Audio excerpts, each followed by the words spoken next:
Misteri Jam 12. Sudahkah anda menangkap mood untuk 2 episod terakhir Misteri Jam 12? Kisah yang ingin saya bacakan ini datang daripada pendengar bernama Juliana.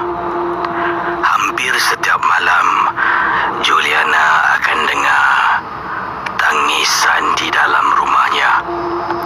Tapi hairan, dalam rumah ni bukan Juliana seorang yang tinggal. Mengikut kiriman email yang dikirimkan kepada saya, dalam rumah yang menetap bersama dengan Juliana ada beliau, ada suaminya, dan juga ada ibu mertua. Tapi yang terkena gangguan, yang dengar suara-suara yang menakutkan, hanya Juliana seorang saja.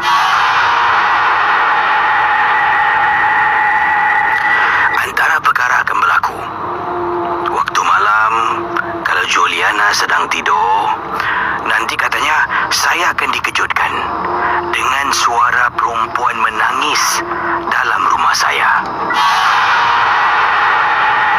Perkara ini berlaku, kemudian setelah beberapa kali, barulah saya pernah bertanya pada suami. Tapi suami sama sekali berkata dia tidak pernah pun mengalami apa yang saya ceritakan. Saya juga pernah bertanya dengan mak mertua saya. Mak mertua saya pun katakan yang dia tidak pernah pun sama sekali mengalami apa yang saya ceritakan. Bapa mertua saya dah lama meninggal dunia. Jadi dalam rumah tu hanya kami bertiga saja yang menetap.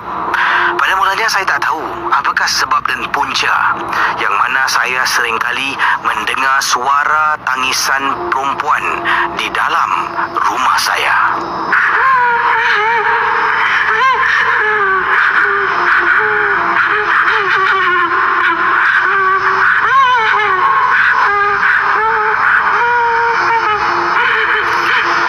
Sampaikan pada suatu hari, ketika saya sedang tidur, saya mimpi.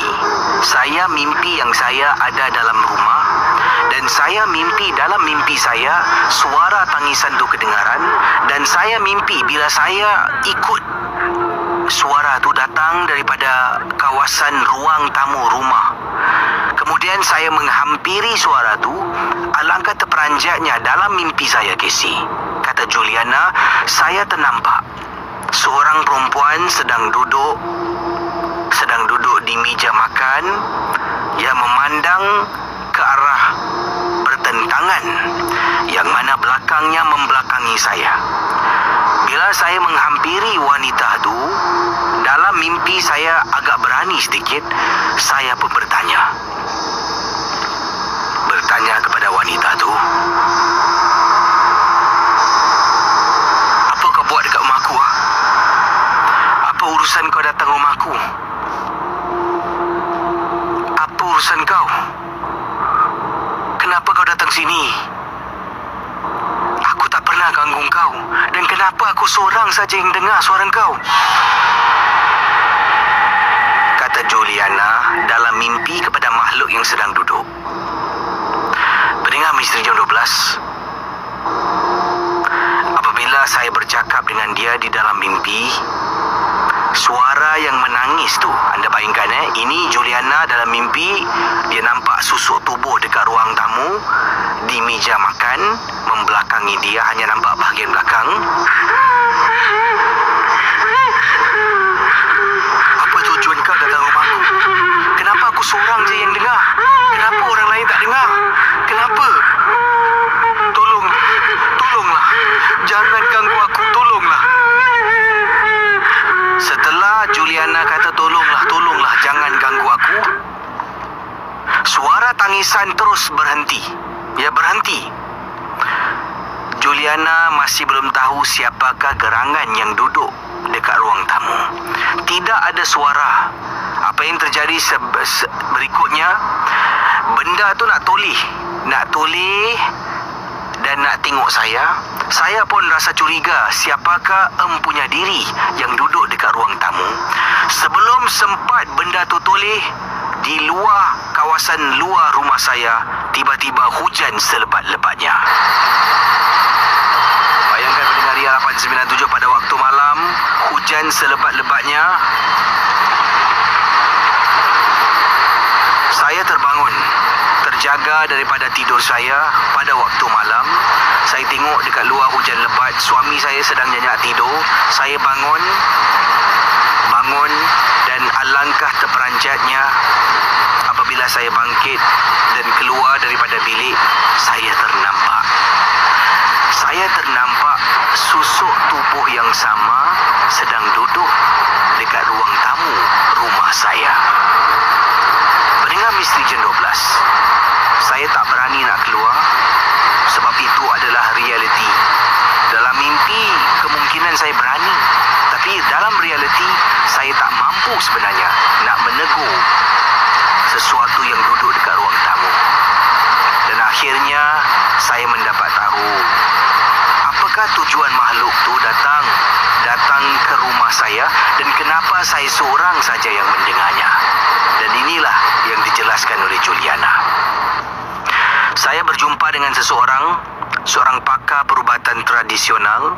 Saya tidak beritahu suami sebab suami saya tidak akan percaya. Nanti suami saya ingatkan, sampaikan saya terbawa-bawa perasaan emosi takut saya. Jadi berjumpa dengan pakar ni pun memberitahu saya, sebelum tidur waktu malam, sila buat beberapa perkara ini yang saya tak nak bacakan, tak nak kongsi dengan anda. Dan kemudian pendengar Misteri Jam 12, apabila saya mimpi sekali lagi wanita yang sama dekat ruang tamu, saya menghampiri wanita itu dan cuba dalam mimpi saya baca surah ini. Dan akhirnya saya buat apa yang disuruh oleh pakar tersebut. Akhirnya saya dapat tahu jawapan yang sebenar. Wanita yang saya nampak dalam rumah tu, Casey, wanita yang sering kali datang menjenguk saya dalam rumah, mengganggu saya dengan suara yang menakutkan, sebenarnya adalah peliharaan ibu mertua saya.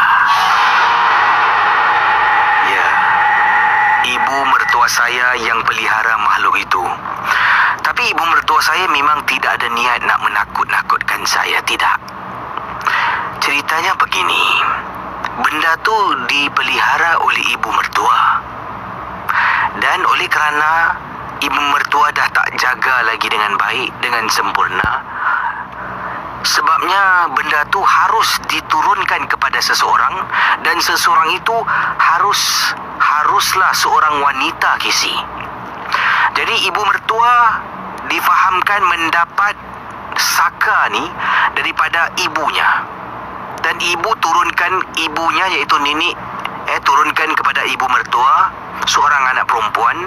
Dan sekarang ibu mertua saya harus turunkan saka ni kepada seorang lagi anak perempuan. Kalau tak ada anak perempuan, menantu perempuan. Jadi kemungkinan saya dipilih secara paksa, bukan hak milik ibu mertua saya, tetapi benda ini yang memilih saya. Ibu mertua saya cuba melawan, tetapi memang benda ni dah pun termaktub yang saya adalah waris saka ibu mertua. Jadi selepas itu saya baru faham kenapa agaknya kejadian ini hanya saya seorang saja yang dengar. Kenapa dia mendengar cakap saya bila saya kata berhenti menangis dalam mimpi? Sebab saya adalah tuan baru saka ini. Kenapa dia menangis? Sebabnya saya masih belum terima kehadirannya dan saya masih belum mengaku yang saya ada khadam yang akan menjaga saya. Macam mana pakar ni boleh tahu? Ketika saya berjumpa dengan pakar, Casey, pakar ni, pakar tersebut dan juga isterinya berbual dengan saya, duduk bercakap dengan saya. Ketika mereka sedang berbual, bercakap, tiba-tiba saya berdiam diri. Saya berdiam diri dan langsung tidak berkata apa-apa, dan terus saya menangis ketika saya sedang bercakap dengan pakar apabila saya ke rumahnya untuk dapatkan jawapan dan bantuan. Pakar ni beritahu saya yang saya menangis. Jadi pakar ni rasa macam terperanjat. Kenapa ni? Kenapa agaknya saya terlampau emosi? Jadi pakar cuba berbual, isterinya pun cuba. Akhirnya mereka dapat tahu yang makhluk tu dah pun masuk ke dalam tubuh saya, menjadi penghuni dalam tubuh saya yang saya pun sendiri tidak sedar. Jadi pada masa itulah pakar mengambil peluang untuk bercakap, berbual, untuk menyelidik, mendapat tahu dengan secara tidak langsung makhluk saka ini dapat masuk ke dalam tubuh saya. Malam-malam hari saya tidur, saya seorang yang dengar. Suami tak dengar, ibu mertua tak dengar. Saya seorang yang kena ganggu. Bila saya mimpi, saya kata berhenti, dia berhenti menangis sebab saya tuan. Dan benda ni masih lagi mengikuti saya. Pakar ni minta izin saya untuk datang ke rumah. Datang ke rumah, dia nak pagar rumah, jadi dia boleh halau benda ni keluar. Tapi itulah, saya dalam proses untuk berjumpa dengan suami, cakap perkara yang dialami oleh saya. Tetapi Casey, ibu mertua saya tak nak saya masukkan dalam perkara ini, dalam hal ini, sebab suami saya pun tak tahu yang ibunya adalah pewaris saka sebelum ini. Jadi inilah pengalaman masalah yang saya alami. Terima kasih dan selamat tengah malam. Baik pendengar Ria 897 FM, itulah pengalaman yang dialami oleh Juliana. Jadi pada mulanya seperti yang anda dapat dengar kisahnya tadi, Juliana ingatkan dalam rumah tu kena gangguan, dia seorang aja kena, mungkin benda tu datang. Akhirnya bila dia dapat tahu benda tu dalam dirinya, sebab tu dia mimpi. Dan bila jumpa dengan pakar, niat di hati nak suruh pakar datang tengokkan rumah. Sedang dalam proses perbualan tu, dia tak beritahu dia datang malam ke pagi ke petang. Tiba-tiba Juliana menangis depan pakar. Pakar cuba bercakap dengan beliau, mendapat tahu benda tu dah pun masuk dalam tubuhnya. Wow, kisah yang menarik sangat-sangat. Terima kasih pada Juliana, dan harap kalau masih belum lagi anda dirawat sepenuhnya, harap dapatlah dipermudahkan segala urusan untuk menghapuskan apa yang menginap ataupun menghuni dalam tubuh badan anda. Pendengar Misteri Jam 12, kita akan teruskan dengan kisah selanjutnya bersama dengan saya Casey. Yang ini kiriman daripada pendengar kita. Ini beliau berkongsi pengalaman yang tak dapat dilupakan.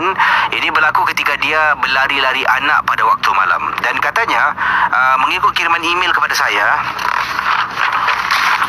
beliau ceritakan, beliau ni sering kali berlari-lari anak pada waktu malam. Dah banyak kali buat benda ni, tak pernah pun terjadi apa-apa. Cuma waktu ni lah sesuatu berlaku, dan inilah kisahnya dalam Misteri Jam 12.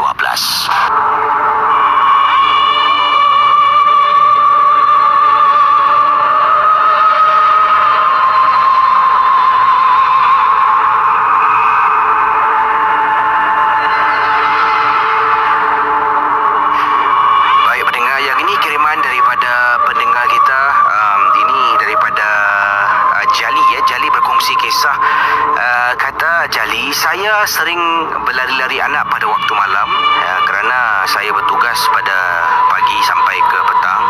Dan bila balik rumah tu, nanti setelah saya buat benda-benda yang patut, nanti malam, katanya kalau malam ni selalunya dia akan berlari-lari anak antara jam 9 lebih malam, kadang-kadang paling lewat 12 lebih tengah malam dia akan balik rumah.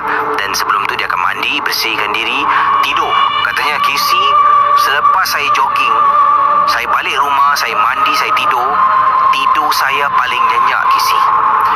Paling nyenyak. Bila kena bangun pukul 6 pagi pun saya tak ada masalah. Sampai tempat kerja, saya lebih produktif daripada saya sebelum ini. Kata Jali, berkongsi sedikit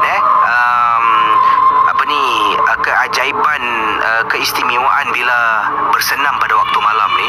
beliau share sikit pengalamannya dan akan sentuh kisah tentang misteri yang berlaku menghantui dia. Jadi sebelum ni kata beliau, saya tak melakukan sebarang senaman pada waktu malam. Malam kadang-kadang saya sibuk duduk tengok handphone, sibuk membilik-bilik Facebook, main game. Nanti bila pukul 1 baru lelapkan mata. Bukan pukul 6, katanya pukul 6 saya bangun memang mengantuk. Kadang-kadang saya bangun pukul 7 pun saya rasa mengantuk dan penat sangat-sangat. Bayangkan. Jadi perbezaan bila dia mula berlari-lari anak. Saya pun cuba sesuatu yang saya pelajari daripada teman saya, seorang teman berbangsa Cina mengajar saya supaya bersenam. Bila kita bersenam, kita akan rasa penat, dan bila kita penat, kita akan terus automatik kita nak berehat. Mata kita tidak akan nak tengok video lah, tengok Facebook, YouTube dan sebagainya. Kita akan masuk tidur, kita akan tidur selina-linanya, dan kita akan bangun tanpa menggunakan sebarang jam loceng. Jadi inilah sedikit gambaran yang dikongsi sama oleh pendengar kita. Beliau lari-lari anak hampir setiap malam. Dah pun masuk beberapa, katanya di sini kisah yang diceritakan, dah pun masuk beberapa bulan sebenarnya beliau dah mula berlari-lari anak. Dan kisah yang dikongsi sama oleh beliau ni, katanya saya ni menetap di salah sebuah kawasan di Singapura yang tempat ini merupakan estate perumahan lama KC. Ini rumah ni adalah rumah milik arwah ibu saya, dan sekarang ini rumah ni diambil alih oleh kakak saya yang tinggal. Saya pun menetap dengan dia. Jadi estate perumahan lama yang disebutkan ini, saya tinggal dekat kawasan di kawasan Tanglin Halt. Itulah tempat saya tinggal, dan inilah kisah yang saya nak ceritakan. Mula berlari-lari anak waktu itu ketika kejadian yang menakutkan ini berlaku sekitar jam 10 malam. Niat di hati nak jogging selama paling-paling 1 jam setengah. Saya nak balik, mandi, tidur. Jadi bila saya keluar, pada waktu tu saya keluar, saya pun turun ke bawah dan mula berlari. Dan saya mengguna larian mengikut kawasan belakang Tanglin Halt dekat dengan trek kereta api lama kisah. Kereta api dah tidak lagi beroperasi pada waktu tu. Jadi saya jogging dekat kawasan tu, dan lazimnya saya akan pusing satu pusingan jauh. Saya akan jogging masuk kawasan Commonwealth. Dekat Commonwealth tu, di belakang tu, betul-betul dekat seberang jalan, ada satu pusat makanan segera. Restoran makanan segera, restoran makanan segera. Saya tak nak sebut nama restoran tu sebab dia tak beli airtime.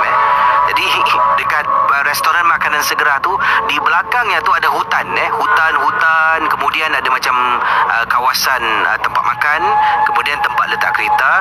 Saya akan pusing satu round, ada kalanya saya akan masuk ke belakang, kawasan belakang di Holland Village, kemudian dia akan jogging turun balik masuk Commonwealth dan terus tembus bahagian belakang. Katanya dalam kiriman email ini masuk Tanglin Halt dan pulang ke rumah terus. Jadi memakan masa lebih kurang 1 jam setengah. Itulah rutin yang dilakukan. Dari malam tu sama juga rutin saya. Saya berlari-lari anak, dan apabila saya sampai dekat restoran makanan segera, kawasan tu pada malam tu tak ada orang, macam sunyi tau. Jadi saya tetap berlari-lari anak, dalam hati bercakap, wah, kosong hari ni, tak ada orang. Selalunya mestilah ada kumpulan yang duduk dalam, duduk dekat luar. Waktu tu memang tak ada orang. Apabila saya sedang jogging, tiba-tiba sampai satu sudut, ada sebatang pohon yang besar dekat kapak. Dekat tepi pokok tu, saya nampak ada seorang perempuan sedang berdiri seorang diri, Casey. Bila saya nampak perempuan ni sedang berdiri, saya pun perhatikan perempuan ni macam berdiri sambil memandang ke arah saya, tapi saya tak nampak wajahnya sebab agak jauh dan gelap. Saya hanya nampak seorang perempuan sedang berdiri, dan kemungkinan dia sedang tengok saya. Saya pun tengok dia, saya macam rasa tak sedap hati. Saya pandang depan balik, saya teruskan jogging. Kemudian beberapa langkah saya tengok balik dekat pokok tu, susuk tubuh wanita yang berdiri seorang diri hilang entah ke mana. Selepas itulah, bila saya jogging, saya rasa macam tak sedap hati. Bulu roma saya meremang. Saya jarang jogging rasa takut, tapi pada malam tu agak takut sedikit, kata Jali. Saya jog ataupun mulakan lari, saya akan toleh di belakang. Rasa macam ada benda ikut, macam ada sesuatu di belakang saya. Nanti saya teruskan lagi beberapa meter, saya akan toleh lagi. Berkecamuk fikiran saya dan tak tenang, Casey. Akhirnya bila sampai di simpang 4 lampu trafik, saya tengah tunggu lampu bertukar supaya saya boleh nyebrang jalan. Apabila saya sedang berdiri, jog on the spot, saya dapati kereta yang bergerak ni, motosikal yang lalu, ada di antara motosikal dan pemandu kereta akan memandang ke arah saya, dan bila dia tengok ni, seolah-olah macam dia ternampak saya ni macam seorang artis. Kata gambaran yang diberikan lah, macam kalau kita nampak orang kita kenal dekat traffic light, kita memandu, kita akan toleh. Macam itulah saya rasa pada waktu tu. Kenapa orang saya tengok aku? Jadi saya pun toleh belakang, tengok tak ada orang. Kenapa apa yang orang tengok sangat ni? Akhirnya lampu bertukar. Bila lampu bertukar pada malam tu, betul-betul dekat traffic light yang sedang berhenti, ada sebuah kenderaan, merupakan teksi. Tidak ada penumpang. Saya nampak seorang pakcik dekat traffic light sedang tunggu. Kemudian saya dapat lihat pakcik ni sedang tengokkan saya, pusing, perhatikan, tengok. Jadi saya rasa macam tak sedap hati, oleh kerana lampu masih lagi sedang hijau dan kiraan saat pada lampu seberang jalan ni masih lagi lama. Saya pun buat keputusan untuk menghampiri pakcik itu. Jadi saya minta tolong pakcik tu turunkan tingkapnya. Saya tanya, "Pakcik, minta maaf saya rasa curiga lah. Sejak dari tadi orang tengok saya semacam lah. Pakcik tengok apa, pakcik? Pakcik pun tengok saya ni." Pakcik tu diam. Pakcik tu kata, tengok saya, dia jeling. "Tak ada apa-apa lah. Saya tak tengok awak pun." "Mana boleh, pakcik? Tak ada apa-apa, saya tak tengok awak." Kemudian dia naik tingkap-tingkap. Lampu pun saya tengok dah nak bertukar menjadi merah. Saya pun dengan segera jogging dan pergi ke seberang jalan. Saya teruskan berlari-lari anak, dan saya masih rasa seperti ada sesuatu yang ikut saya dari belakang. Saya tetap teruskan sampai di kolong blok rumah saya. Itulah kesilapan yang saya lakukan. Saya nampak perempuan yang sama dekat sebatang pohon di sebuah restoran makanan segera. Nampak perempuan tu dekat situ. Bila sampai dekat kawasan blok rumah saya nampak perempuan yang sama sedang berdiri di tepi sebatang pohon. Ini menandakan perempuan tu ikut saya. Tapi saya tidak kisah, Casey. Oleh kerana saya dah penat, saya terus naik ke atas, dan benda tu ikut sampaikan di hadapan pintu rumah saya. Kakak saya sedang tidur. Dengan suaminya, kakak dengan suami sedang tidur nyenyak. Saya pula berada dekat dalam rumah ni, rasa tak sedap hati, dan saya terus masuk tandas, ambil tuala, masuk tandas, bersihkan diri, mandi. Bila saya keluar, saya dengar orang ketuk pintu rumah beberapa kali. Saya ke depan.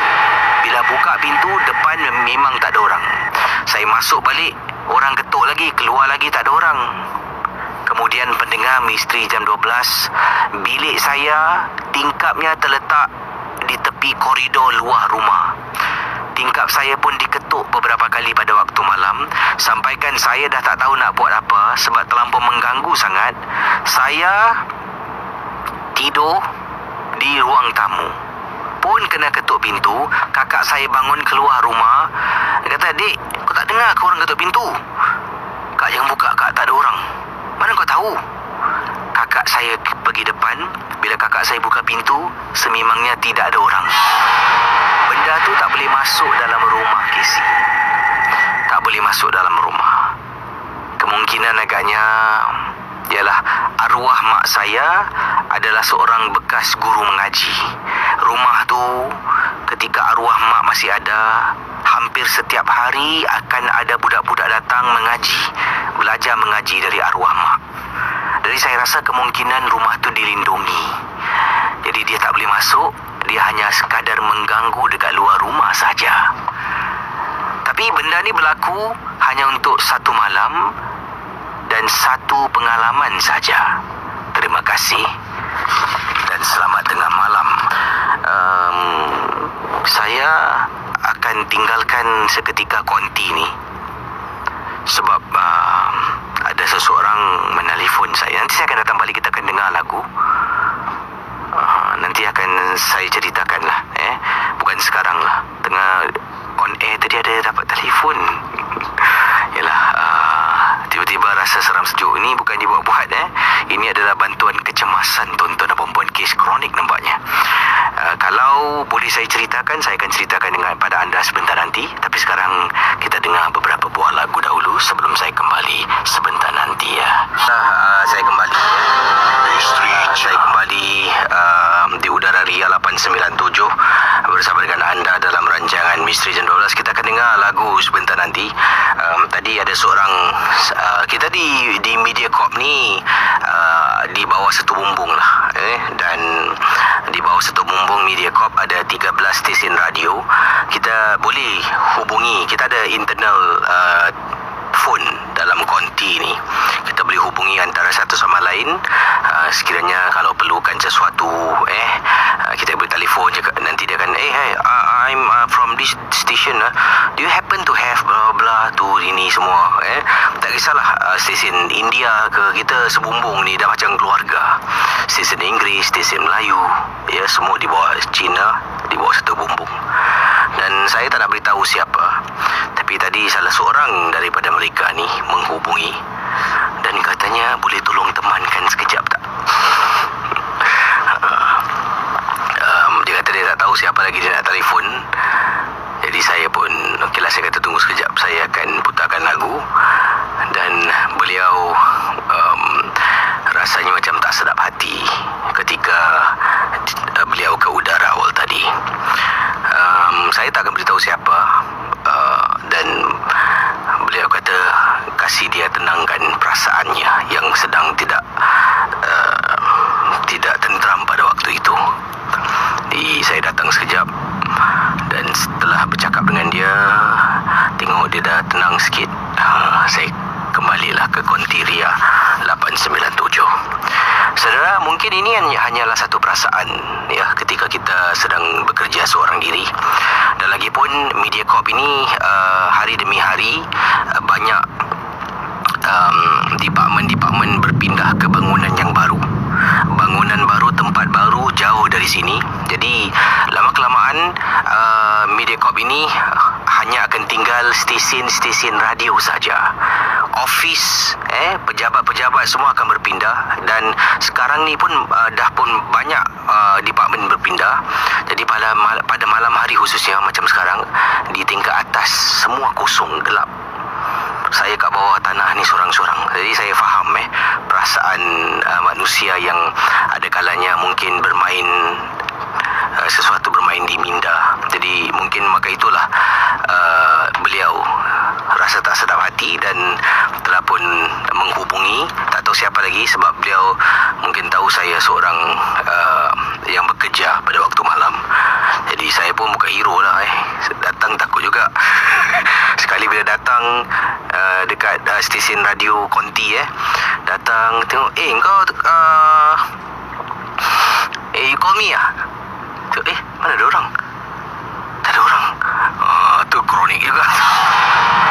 Tapi tidak, nasib baik ada orang. Jadi saya beritahu Empu Jadiri kalau saya on air tak dapat hubungi saya sebab bila saya bercerita MJ12 ni agak panjang, jadi susah nak tembus di bilik siaran.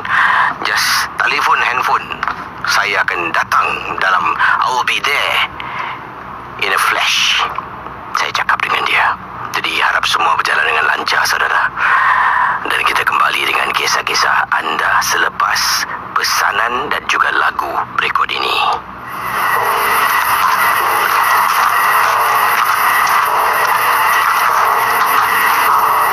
Betul ke? Ini kubu dia, Zai? Inilah kubu dia. Kita kulik sekarang. Jangan tunggu lagi. Jom. Zai, aku takut lah, Zai. Aku rasa macam tak sedap lah, Zai. Aku tak nak buat.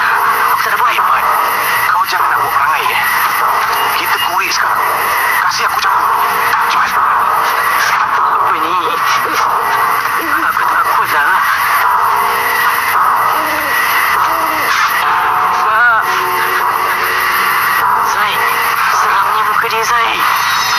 Jangan banyak cakap lah. Angkat keluar mayat ni cepat. Beratnya.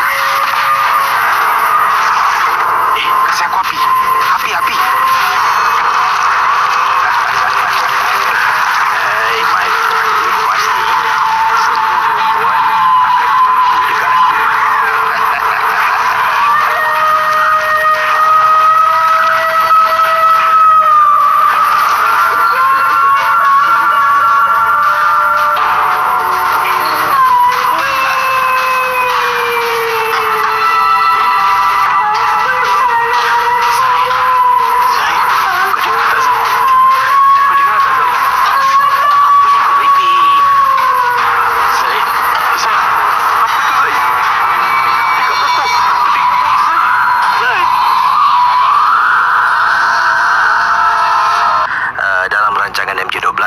Yang ini kiriman yang saya terima dari Singapura. Kita akan terus ke seberang tambak kena masuk Johor, cop pasport.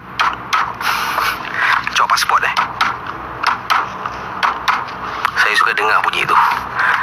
Dan bila masuk dulu, kalau Singapura nak masuk Johor, kena gunakan kad putih. Sekarang dah tak ada lagi. Senang semua. Jadi bila kita ke seberang tambak, ini kisah yang dikirimkan oleh seorang pendengar, Kak Suliani. Kak Suliani berkongsi kisah. Katanya, Assalamualaikum kepada DJ yang bertugas, DJ yang kakak hormati, DJ Casey. Waalaikumsalam warahmatullahi ta'ala wabarakatuh. Kak Suliani. Nama kakak Suliani. Kakak nak berkongsi kisah misteri yang berlaku. Sebelum kakak berkongsi, izinkan kakak meluahkan perasaan kegembiraan bila mendengar rancangan Misteri Jam 12 setiap malam. Rancangan ini adalah sebuah rancangan, walaupun dia cakap tentang hantu, tapi banyak pengajaran yang kita boleh pelajari. Jadi supaya kita tidak terjebak dalam situasi yang sama, kata Kak Suliani. Dan kata beliau lagi, anak-anak kakak pun gemar mendengar rancangan ini. Ada kalanya kami akan dengar beramai-ramai nak pada hari Jumaat, iaitu esoklah, sebab anak tidak bersekolah, dan kita akan dengar beramai-ramai di hadapan rumah. Depan rumah kakak ni ada taman kecil. Dekat situlah kita akan letak makanan dan duduk dekat kerusi bangku yang ada, dan kita akan buka radio. Sambil tu kita makan, sambil malam-malam menghirup udara malam yang nyaman, katanya Kak Suliani. Okey. Jadi kembali pada kisah. Terima kasih kepada Kak Suliani yang sudi mendengar rancangan MJ12. Beliau adalah seorang pendengar kisah yang diceritakan ini. Katanya kakak daripada kakak pendengar MJ12 sejak beberapa tahun yang lalu lah. Dan kakak tinggal dekat kawasan Bandar Dato' On. Bandar Dato' On. Selalu kalau memandu dekat Lebuh Raya nanti kena nampak jalan keluar Bandar Dato' On. Tapi tak pernah jalan sana lah. Okey, kata Kak Su, ini berlaku ketika kakak masih kecil dahulu, dan ketika kakak menginap di rumah kampung Kisi. Rumah kampung kakak dekat sebuah kawasan dipanggil Pontian, Pekan Denas. Ya, kakak dulu tinggal di rumah kampung Pontian, Pekan Denas. Jadi daripada situ, setelah berumah tangga, dah ada keluarga sendiri, pindah dekat kawasan, dan sekarang ini menetap di Bandar Dato' On. Dan ini kisah ketika kakak menetap. Kampung masih ada lagi rumah tu, tapi mak dengan ayah dah meninggal dunia. Rumah tu jarang-jarang kita balik. Tapi inilah kisah yang diceritakan ketika kakak masih lagi kecil bila menetap di rumah tersebut. Kita teruskan kisah dalam Misteri Jam 12. Kisah-kisah yang anda dengar merupakan Misteri Jam 12. Tidak ada sebarang bukti yang boleh disahkan.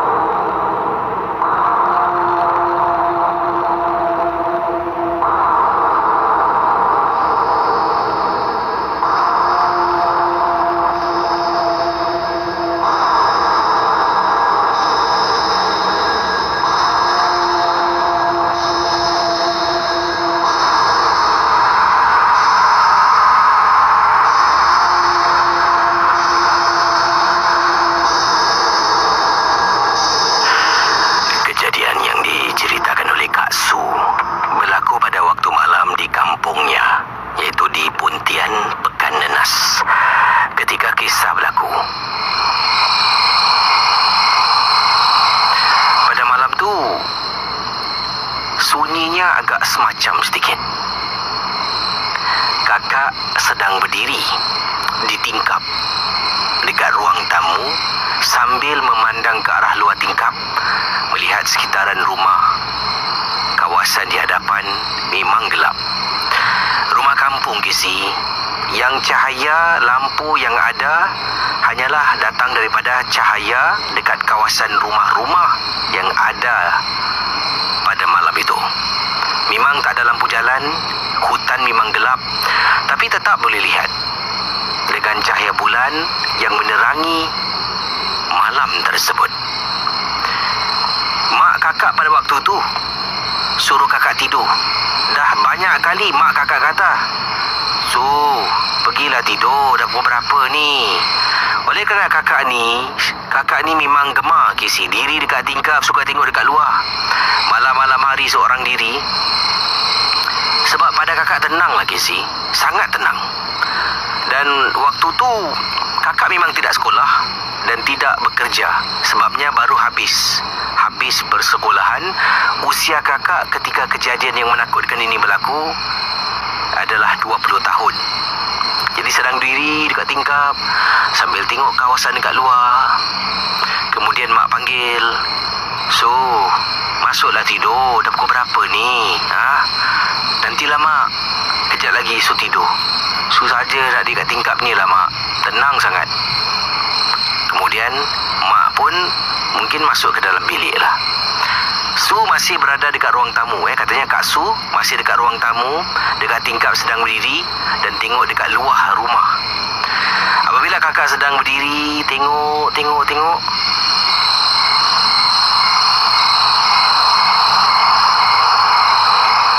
pendengar Ria 897 kata Kak Su,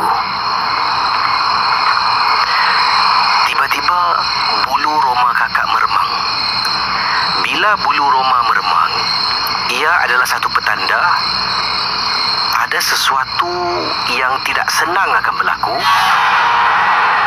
pada malam tu. Jadi ruang tamu dah gelap. Mak dah tutup lampu sebab mak kakak ni memang dia kalau lampu tak dimatikan, TV kalau tak dimatikan, kita tak tengok, dia akan marah. Jadi bila dia keluar, dia nasihatkan kakak suruh tidur tu, lampu semua dia dah matikan.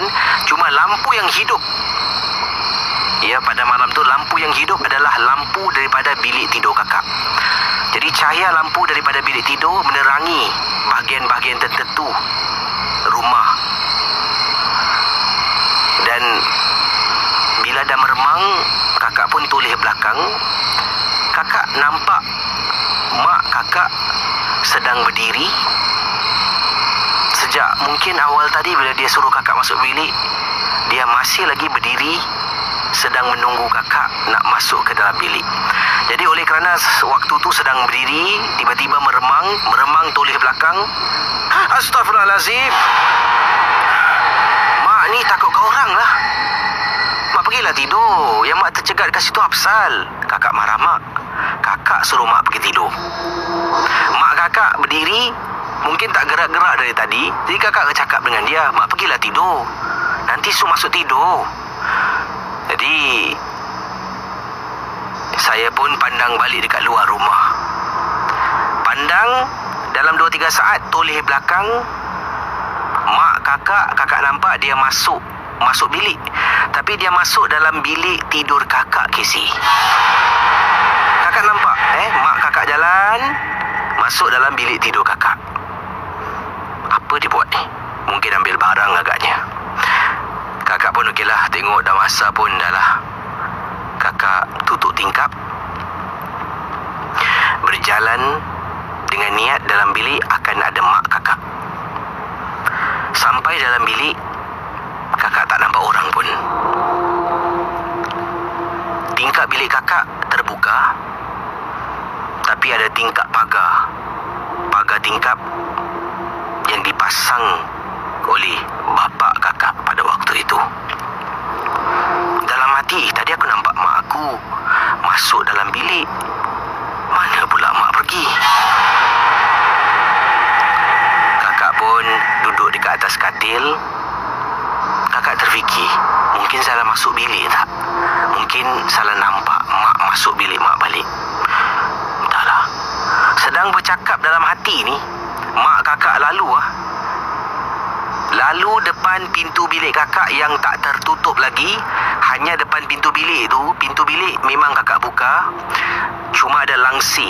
Jadi tingkap terbuka, pintu bilik terbuka, ada langsi. Angin sekali-sekala akan tiup, langsi itu akan berkibaran, akan ternaik, terturun, ternaik, terturun. Kadang-kadang dia akan terkibah ke kiri, terkibah ke kanan. Jadi waktu langsi itu sedang ternaik, kerana ditiup angin daripada dalam bilik tu, ternaik, kakak nampak mak kakak jalan depan pintu bilik kakak.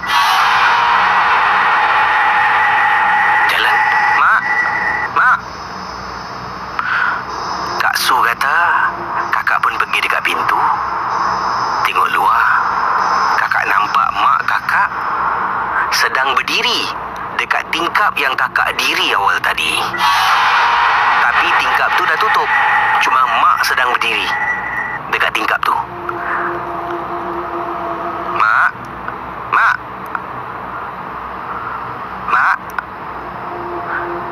Saya, kata Kak Su sedang berdiri dekat pintu sambil menjenguk nampak mak. Panggil mak beberapa kali, mak tak toleh. Tahu-tahu mak kakak daripada dalam bilik. Su. Kakak pergi bilik sebelah. Mak. Apa? Dari tadi panggil mak. Pergilah tidur. Mak. Tadi mak keluar tak? Ternyata Casey, mak kakak sebenarnya sejak awal tadi dah pun masuk bilik, dah tidur dah. 2 kali kakak nampak susuk tubuh yang menyerupai mak kakak. Casey, meremang bulu rumah kakak. Malam tu memang takut nak tidur seorang. Tapi apakan daya Casey, terpaksalah kakak tidur seorang diri. Tapi kali ni kakak tutup pintu bilik. Takut Casey. Tutup pintu bilik, buka lampu, dan sepanjang malam lampu bilik kakak tak matikan pun. Sampailah keesokan paginya. Jadi kakak beritahu mak semalam apa yang berlaku. Mak kakak pun mungkin buat cerita sendiri. Dia kata, tulang kau malam-malam hari suka diri kat tingkap. Benda-benda ni, kau tu anak dara. Kau diri sorang-sorang dekat tingkap. Sebab tu aku suruh kau tidur, kau tak nak. Kan dah kau dah kena ganggu. Tapi gangguan yang saya alami itu hanya untuk malam tu sajalah Casey. Itulah pengalaman saya. Terima kasih dan selamat tengah malam.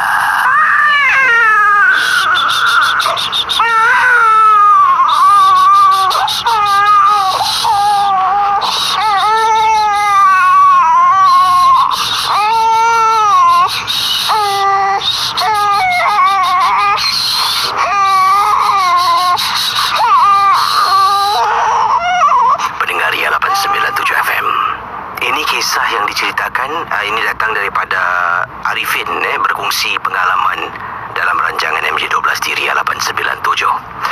Kata Arifin, kisah yang menakutkan ini berlaku apabila beliau, isteri dan anak yang berusia 6 bulan bercuti di seberang tambak. Jadi anak yang berusia 6 bulan dengan isteri dengan dia bercuti di seberang tambak. Jadi beliau dari Singapura memandu pergi ke salah sebuah resort di seberang tambak. Sebabnya dah lama isteri saya nak pergi tapi tak boleh. Sebelum tu katanya ketika isterinya hamil, dah pun masuk hampir 8 bulan, isteri memang tiba-tiba nak sangat pergi ke seberang tambak di salah sebuah resort kegemaran kami. Tak boleh pergi sebabnya dah masuk 8 bulan, memang tidak dibenarkan keluar negara. Jadi bila isteri dah melahirkan pun tak boleh, masih dalam pantang, anak pun masih kecil. Jadi setelah anak tu betul-betul berusia 6 bulan, kita merancang kita terus keluar travel. Tempat pertama kita pergi adalah sebuah resort sebuah resort dekat Pahang. Resort di tepi pantai di Pahang. Saya tak nak sebutkan apakah nama resortnya. Jadi beliau ceritakan, malam hari pertama anak kami, katanya Arifin, tak boleh tidur. Menangis semalaman. Daripada pukul jam berapa ni? Daripada pukul 7 lebih malam dia menangis. Tak henti-henti dia menangis. Dan sampaikan saya dengan isteri daripada nak pergi resort nak tenangkan diri, dah tak tenang lagi lah dengan anak menangis tak henti-henti.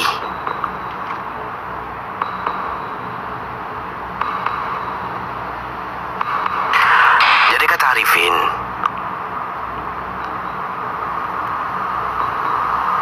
dalam kisah yang dikirimkan kepada saya naik runsing. Kenapa agaknya anak saya macam ni? Dekat rumah okey. Kemudian isteri bersuara, "Bang, maybe something is not right about the room."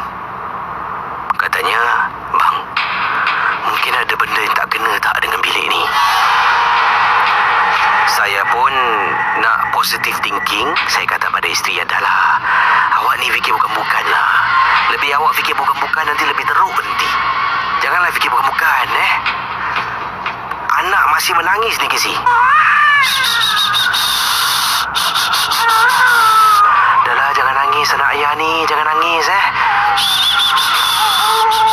Bang, Abang bacalah bang surah-surah apa bang. Abang dukung dia bang. Saya tak sedar hati lah bang. Meremang dulu rumah saya bang. Yelah.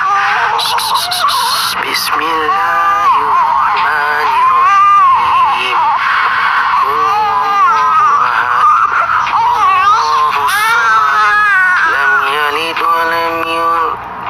Bila saya baca ni, Kisi, anak saya terus berhenti menangis. Dari tadi kita berkecamuk fikiran, tak tahu nak buat apa, tak terfikir pun tentang perkara yang ganjil berlaku dalam bilik itu. Saya cuma boleh fikirkan mungkin dia tak sesuai dengan ialah udara angin tempat baru, Kesi. Pertama kali pergi, Mungkin perutnya tak selesa. Mungkin dia haus, mungkin dia tu. Macam-macam fikirkan, tapi tidak terfikirkan pun pada waktu tu. Sampaikan isteri saya tegur, tidak terfikirkan pun mungkin ada gangguan misteri. Sebab itulah langsung tak terfikir nak baca surah untuk anak yang sedang menangis. Bila saya baca surah yang pertama, kata Arifin, anak saya terus diam. Isteri saya serahkan pada isteri. Dia minum susu badan dan terus dia lenyap tidur. Dah angkat letak tengah-tengah atas katil. Alhamdulillah, ya Allah, terima kasihlah. Kalau tak tahu nak buat apa. Kemudian, bang, do you think it's a mistake bang kita datang sini? Apa ni awak cakap? Tak ada apa-apa lah. Yelah, ini tempat baru kan, anak kita pun belum sesuai. Sebab itulah dia nangis. Awak jangan fikir bukan-bukan lah. Tidurlah. Jadi saya ni, kata Arifin, kalau nak tidur mesti nak kena tutup lampu. Tak tutup lampu, jangan harap saya boleh pejam mata, kecuali kalau saya dah terlampau penat. Jadi malam tu saya pun bangun, tutup lampu. Isteri kata, "Bang, buka lampu boleh tak bang? Jangan tutup lampu." Alah, awak kan tahu saya kalau buka lampu tak boleh tidur. Tapi bang, saya tak sedar hati lah bang. Bukalah lampu bang, tolonglah bang. Malam ni je bang. Yelah. Saya pun hidupkan lampu. Naik atas katil balik, saya cuba lelapkan mata, ambil selimut, tarik selimut. Apa yang berlaku berikut ini amat menyeramkan sangat-sangat. Bila saya tarik selimut tengah tidur ni, dekat dalam selimut tu ada rambut panjang. Saya ingatkan isteri saya pun masuk bawah selimut sebab dia takut. Jadi saya nampak rambut panjang. Tengok, saya cakap,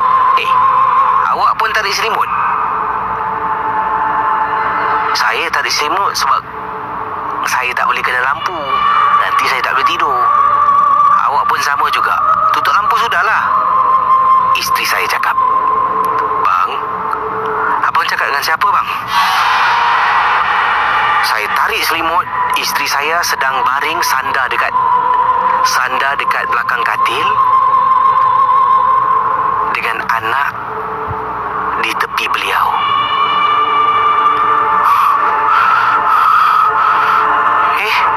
Tadi awak masuk dalam selimut Masuk dalam selimut? Tak ada bang, kenapa? Tak adalah.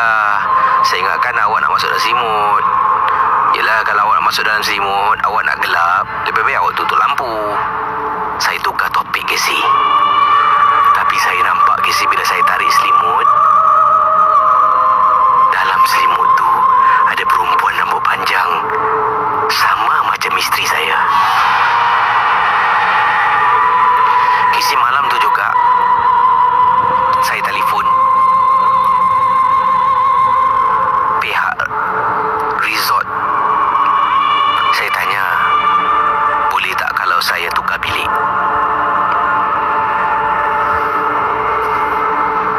Oleh kerana waktu kami pergi bukan peak hour, jadi ada bilik yang boleh saya pindah. Dan saya cakap saya nak bilik yang paling dekat sangat dengan orang ramai, dengan kolam renang. Sebab bilik saya ni yang saya dapat jauh ke si. Jauh dan sunyi. Perjalanan nak ke bilik tu, koridornya senyap dan sunyi. Dan belakang bilik saya adalah hutan, Casey. Jadi malam tu juga kami dapat bilik setelah 2 jam telefon. Dan saya pun angkat anak.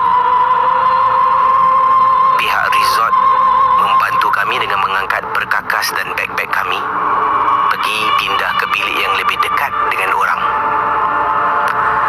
Hai Casey, tak tahulah kenapa dia memberi kami bilik yang jauh tu. Terima kasih dan selamat.